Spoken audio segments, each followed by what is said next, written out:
Ce camp de fortune héberge près de 400 personnes. Des déplacés qui viennent du Mozambique, du Zimbabwe et du Malawi, mais qui vivent à Johannesburg depuis des années.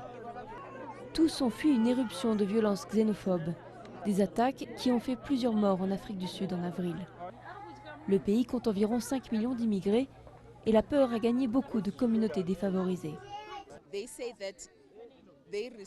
Ils disent qu'ils ont reçu un SMS qui a circulé pour dire qu'ils allaient être attaqués.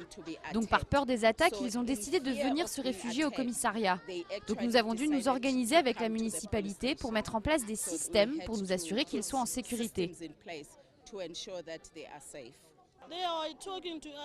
Ils nous ont dit rentrez, rentrez chez vous, sinon nous allons vous attaquer la nuit. Nous vous attaquerons la nuit. Les rumeurs, les menaces qui circulent par SMS et sur les réseaux sociaux ont ajouté à la panique. Dans le centre-ville de Johannesburg, la tension a dégénéré en bagarre. Beaucoup de magasins sont restés fermés plusieurs jours, les propriétaires étrangers craignant des attaques.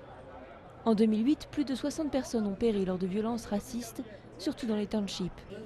Cette fois-ci, le bilan est beaucoup moins élevé, mais plus de 300 personnes ont été arrêtées et l'armée a été déployée sur les points chauds.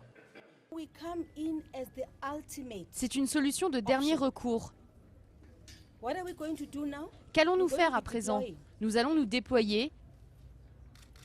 Nous allons nous déployer car nous savons que la présence des forces armées d'Afrique du Sud va servir de moyen de dissuasion. Des centaines d'étrangers ont pris la fuite, comme ces Malawites qui arrivent à Blantyre en bus. La nuit, des Sud-Africains sans emploi ont brûlé des voitures, des bâtiments et pillé des magasins. Le chômage touche 25% de la population en Afrique du Sud et plus de 50% des jeunes.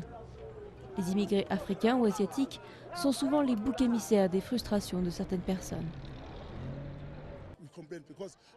On se plaint parce qu'au foyer de travailleurs ici, les gens n'ont pas de travail. Même moi, je n'ai pas de travail.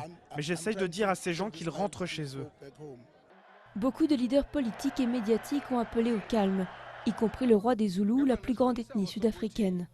Il était jusqu'alors accusé d'avoir mis le feu aux poudres pour avoir dit que les immigrés clandestins devaient faire leur bagage et quitter le pays. Plusieurs manifestations et veillées ont eu lieu pour rejeter la xénophobie, mais la menace d'attaque future n'est pas éteinte.